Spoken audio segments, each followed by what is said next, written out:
আসসালামু আলাইকুম রহমতুল্লাহি ওয়া বারাকাতুহু। আলহামদুলিল্লাহি রাব্বিল আলামিন, সালাতু ওয়াসসালামু আলা সাইয়্যিদিল মুরসালিন ওয়া আলা আলিহি ওয়া সাহবিহি আজমাইন। সম্মানিত আজকে ইলেকশন কমিশন ভবনে উপস্থিত কমিশনের সঙ্গে আমাদের বৈঠক শেষে আমাদের সম্মানিত জামাত নেতৃবৃন্দ, প্রিয় সাংবাদিক বন্ধুগণ এবং সম্মানিত দেশবাসী ভাই ও বোনেরা,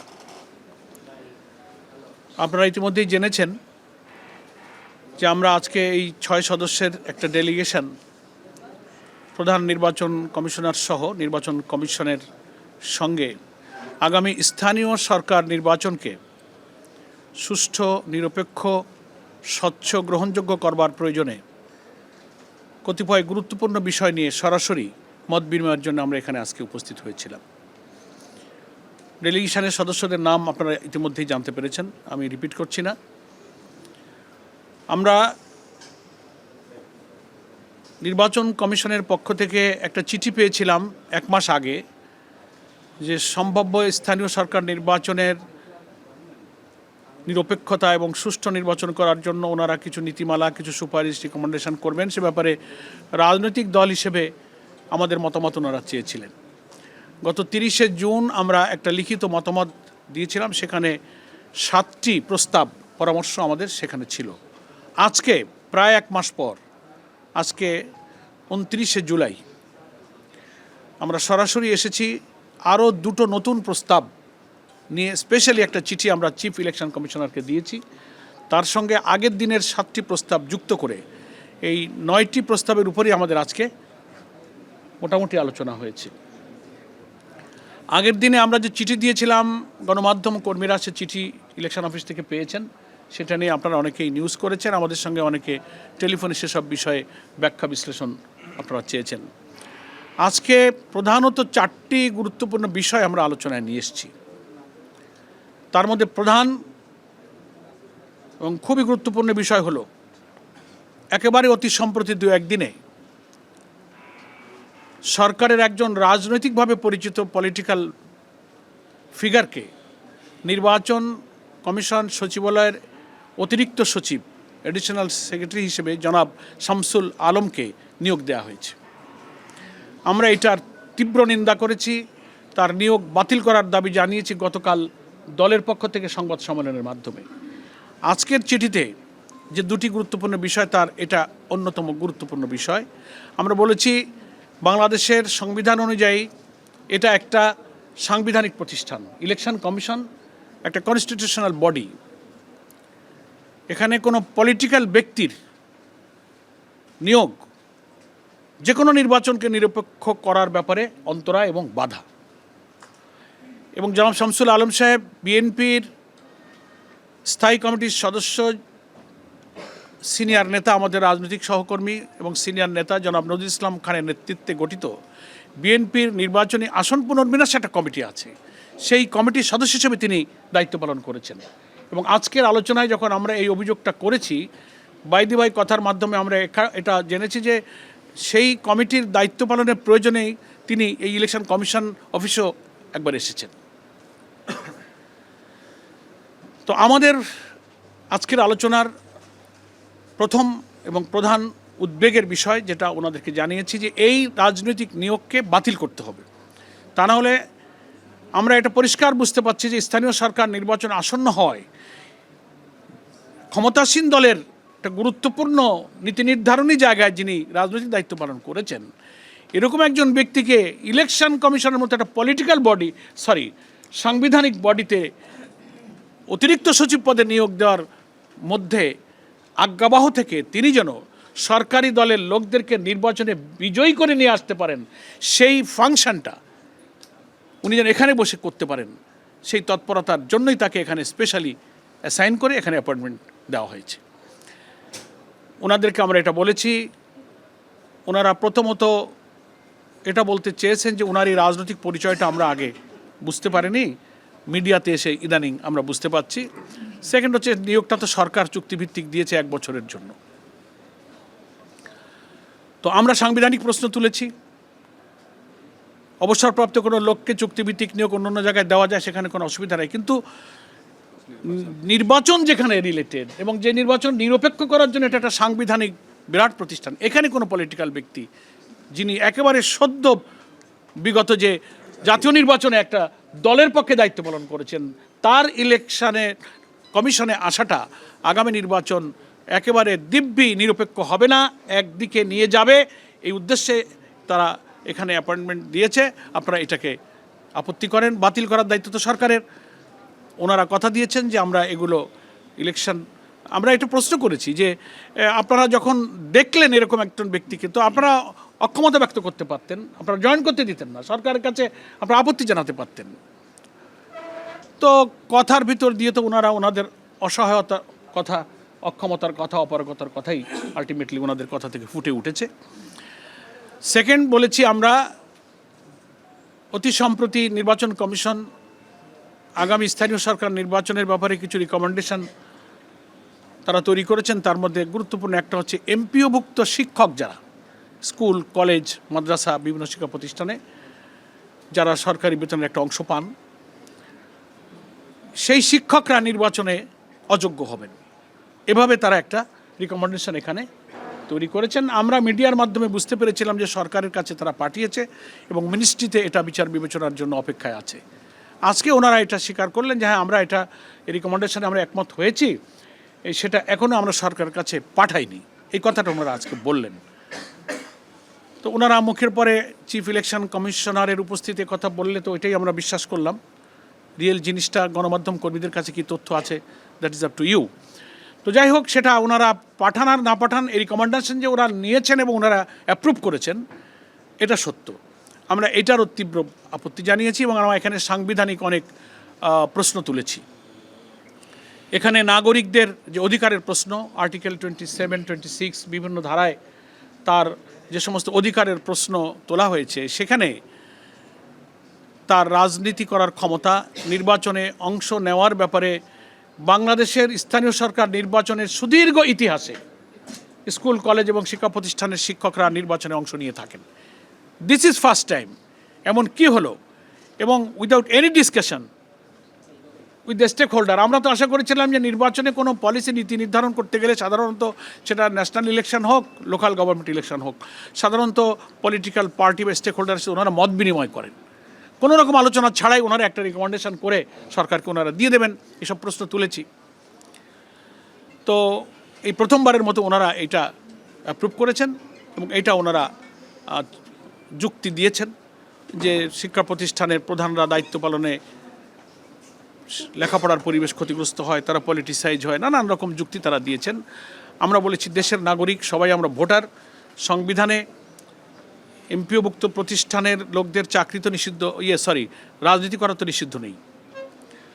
এবং জাতীয় নির্বাচনের ক্ষেত্রে এমপিওভুক্ত শিক্ষকদের নির্বাচনের ব্যাপারে তো আপনারা কোনো বিধিনিষেধ আরোপ করেননি, তারা তো ইলেকশন করছেন। প্রশ্ন করলাম যে সেটা কি আপনারা করেছেন? বল না, আমরা শুধু লোকাল গভর্নমেন্ট ইলেকশনের জন্য এই নীতিমালাটা অ্যাপ্রুভ করেছি। তাহলে কি হলো? একটা দ্বৈততা, দ্বিচারিতা, বৈষম্য হলো না? একটা ইলেকশন করতে পারবে আর একটা পারবে না। তো এই যে একটা বৈষম্য সংবিধানে নাগরিক অধিকারের ক্ষেত্রে, নির্বাচনের ক্ষেত্রে, রাজনীতির ক্ষেত্রে প্রত্যেক সিটিজেনের যে সাংবিধানিক অধিকার নিশ্চিত করা হয়েছে, এটা তার খেলাফ। আপনারা এটা রিভিউ করেন, আপনারা নির্বাচন কমিশনের মিটিংয়ে এটা পুনরায় বিবেচনা করে এটাকে আপনারা বাতিল করেন, সরকারের কাছে আপনারা এটা বলতে পারেন। এই সব বিষয়গুলো তুলেছি। তো একটা হলো শামসুল আলম সাহেবের নিয়োগ বাতিল, দুই হলো এমপিওভুক্ত নির্বাচনের জন্য শিক্ষকদেরকে অযোগ্যতা ঘোষণা করার যে বিধান করা হচ্ছে, এটাকে বাতিল করে যা পূর্বের বিধান ছিল সেটাকে বহাল করতে হবে। হ্যাঁ, আর ওনারা বলছেন যে আমরা এটা ইসির মিটিংয়ে আপনাদের এই চিঠি নিয়ে আমরা আলোচনা করব, নিজেদের মধ্যে আমরা রিভিউ রিথিঙ্ক কী করা যায় এটা বিবেচনা করবেন বলে ওনারা আমাদেরকে আশ্বস্ত করেছেন। আর আগের দিনের দেওয়া 30শে জুনের চিঠির দুইটা ইম্পর্ট্যান্ট বিষয় নিয়ে আমরা কথা তুলেছি। সেটা হচ্ছে যে আমাদের ভোট কেন্দ্রের সাংবাদিকদের না, ওইটা না, আরেকটা কথা তুললাম, ওই যে নিষিদ্ধ রাজনৈতিক তৎপরতা যাদের নিষিদ্ধ করা হয়েছে বাংলাদেশের একটি রাজনৈতিক দলের, তো আগের লিখিত সুপারিশ এটা ছিল যে সেই দলের পদবীধারী যারা কোনো জেলা, উপজেলা, ইউনিয়ন কোনো পোস্ট হোল্ড করছেন, তো যে দলের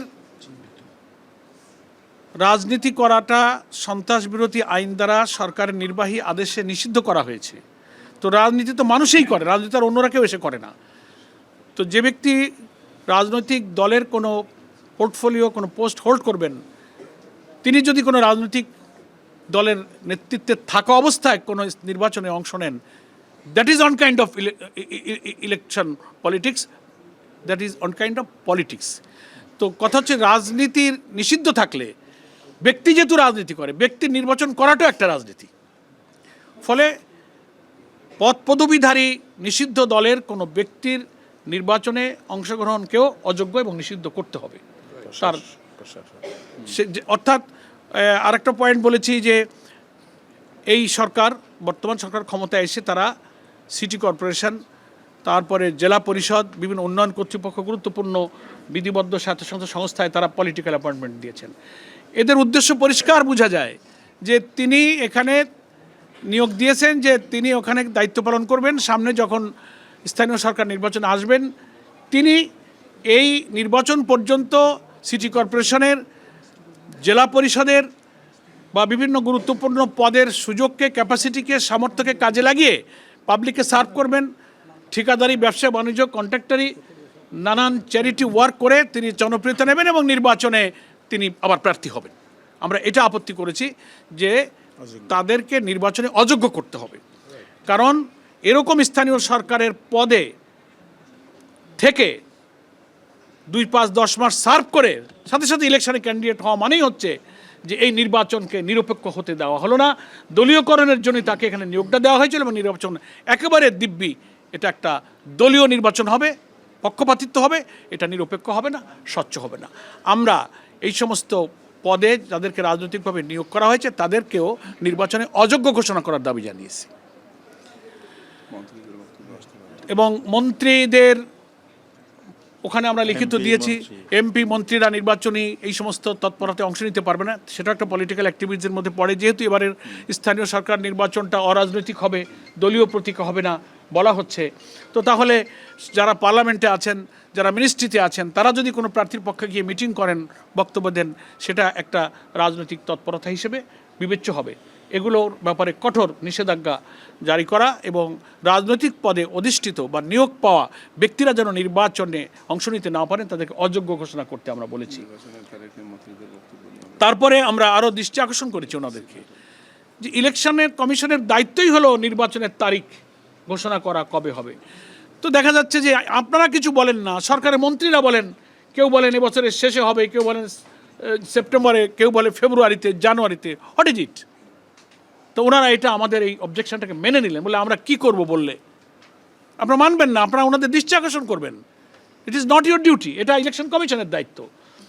তো এটা একটা ভুলের মধ্যে ওনারা আছেন।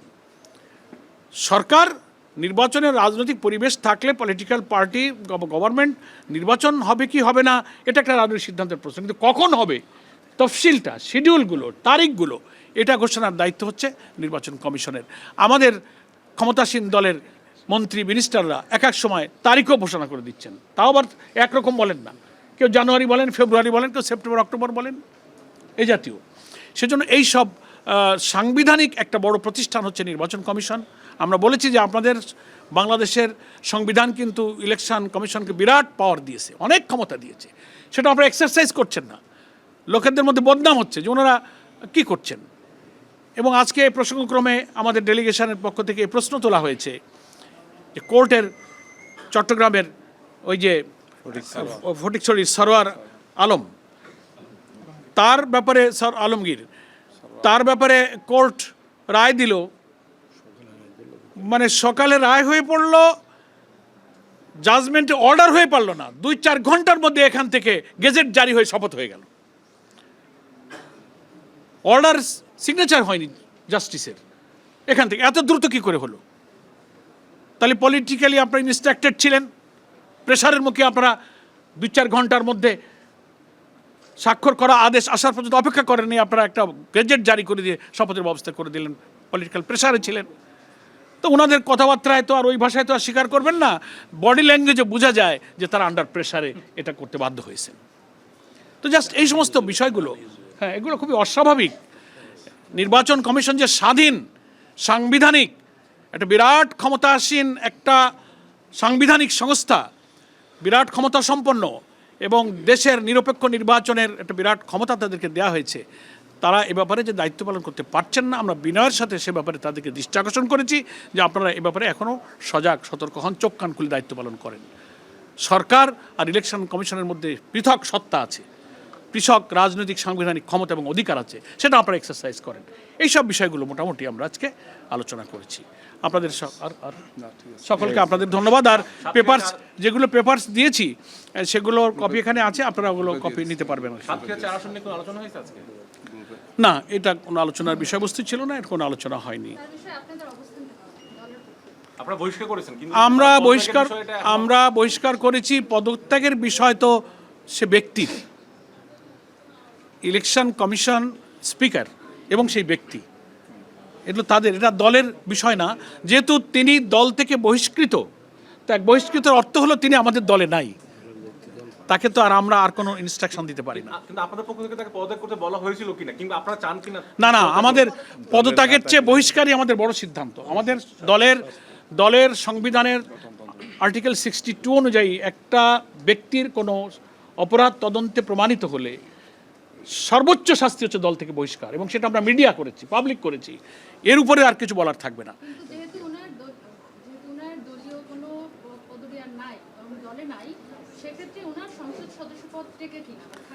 এটা সাংবিধানিক প্রশ্ন, EC and speaker will decide. এই ব্যাপারটা আমার নয়, এটা আমাদের সাংবিধানিক স্পিকার এবং নির্বাচন কমিশনের বিষয়। দে উইল ডিসাইড, এটা তাদের উপরে আমরা ছেড়ে দিয়েছি। এখানে আমাদের দেখবে, ওনারা এটা নিজেদের মধ্যে আলোচনা করবেন। ওনারা ধৈর্য সহকারে শুনেছেন এবং গুরুত্ব দিয়েছেন বলে বোঝা গেল। দেখা যাক, আল্লাহ ভরসা। তো না, এই বিষয় নিয়ে ইলেকশন কমিশনের কোনো কথা হয়নি। শিশির ভাই কি আছেন না চলে গেছেন?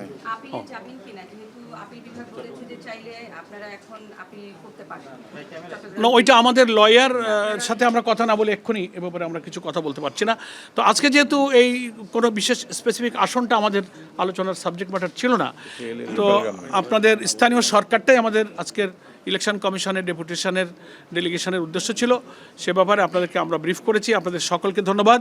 নির্বাচনের সময়সীমা নিয়ে বলেছেন কিনা? না, এই ব্যাপারে কিংবা সিটি কর্পোরেশন কোডটা আগে পরে না, এই নিয়ে আমাদের কোনো আলোচনা হয়নি। আপনাদের পাই না ইসিতে একটু এই ফাঁকে একটু দুটো প্রশ্ন করি। সেটা হচ্ছে চট্টগ্রাম যশোর 4 আসনেও দেখেছেন যে গতকালকেও একটা ঝামেলা পরশুদিন হয়েছে, আবার সাতক্ষীরা 4 সংসদ সদস্য। এতে করে আপনারা একটু সমালোচনাকে পড়ছেন কিনা বা চাপে আছেন কিনা, জামাত ইসলাম চাপে আছে কিনা? ভাই শোনো, কোনো চাপ নাই। একটা কথা হচ্ছে যে যন্ত্র তো একটা সবার হাতে আছে, এক লাইন লিখে চাপ দিলেই তো চলে যায় দুনিয়ায়। এটা এখন পত্রপত্রিকার তো একটা এডিটোরিয়াল পলিসি থাকে, কিন্তু ফেসবুক সোশ্যাল মিডিয়ার কোনো এডিটোরিয়াল পলিসি নাই। আমার মনে যা আসলো লিখে দিলাম, রং আর রাইট ভিন্ন ব্যাপার। এখন যশোর 4-এর আমাদের মাননীয় সদস্য অত্যন্ত সহজ সরল ভালো মানুষ, তার একটা মেয়ে দীর্ঘদিন ধরে অসুস্থ। আমি নিজে ব্যক্তিগতভাবে জানি, অন্তত 15-20 বছর ধরে আমি যশোর যাতায়াত করি, আমার বাড়ি খুলনায়। উনি এই মেয়েটার জন্য, উনি এবং ওনার ওয়াইফ একজন কলেজের টিচার, উনি নিজেও কলেজ অধ্যাপনা করেছেন। এই মেয়েটা অসুস্থ, ভারত বাংলাদেশ বিভিন্ন ট্রিটমেন্ট, সাইকোলজি, সাইকিয়াট্রিক, ফিজিক্যাল, নানান, তার প্যাঙ্ক্রিয়াস ড্যামেজ হয়ে গেছে, নানান রকম অসুস্থতা, আইসিইউতে থাকে। মেন্টালি সে অনেক সময় আপসেট হয়ে যায়, ব্যালেন্স থাকে না। তো তার বাড়ির পাশের কিছু আসা যাওয়ার পথে হয়তো কথাবার্তায় কিছু অনাকাঙ্ক্ষিত 2-একটা ছোটোখাটো ঘটনা ঘটতে পারে, কিন্তু সেটাকে স্থানীয়ভাবে সরকারি দলের লোকেরা এবং বিরোধী দলের লোকেরা একেবারে সংগঠিত হয়ে একজন মাননীয় সংসদ সদস্যের বাড়িতে হামলা করা, ওই মেয়েটার গায়ে হাত তুলেছে, মাননীয় সংসদ সদস্যের স্ত্রীর গায়ে হাত তুলেছে। That is very unfortunate. এটা কোনো গণতন্ত্র না, এটা কোনো দলীয় ভদ্রতা শিষ্টাচার হতে পারে না, সভ্য হতে পারে না এটা। এই জন্য আমাদের মিডিয়ার বন্ধুদেরকে বলবো, আমরা আপনাদের আন্তরিক সহযোগিতা চাই। একটা জিনিসের রং আর রাইট, রিয়েল জিনিসটা তার বাস্তবতা দেখে শুনে আপনারা লিখবেন। নজরুল ইসলাম গাজী তার ব্যাপারে নিউজ করেছেন আপনারা, সত্য নিউজ যেগুলো এসেছে আমরা তো তার ব্যাপারে কোনো আপত্তি করিনি, বাড়াবাড়িকে আমরা আপত্তি করি। কিন্তু আমাদের গোলাম রসুল সাহেব যশোর 4-এর সংসদের ব্যাপারে অনেকেই ইচ্ছাকৃতভাবে পলিটিক্যালি ব্যাড ইন্টেনশনে তার ইমেজকে জামাতের ইমেজকে ড্যামেজ করার জন্য চেষ্টা করা হয়েছে। আমরা আপনাদের সকলকে আবারও ধন্যবাদ জানাই এবং মিডিয়াকে আমরা সত্যের পক্ষে থাকার জন্য আহ্বান জানাই।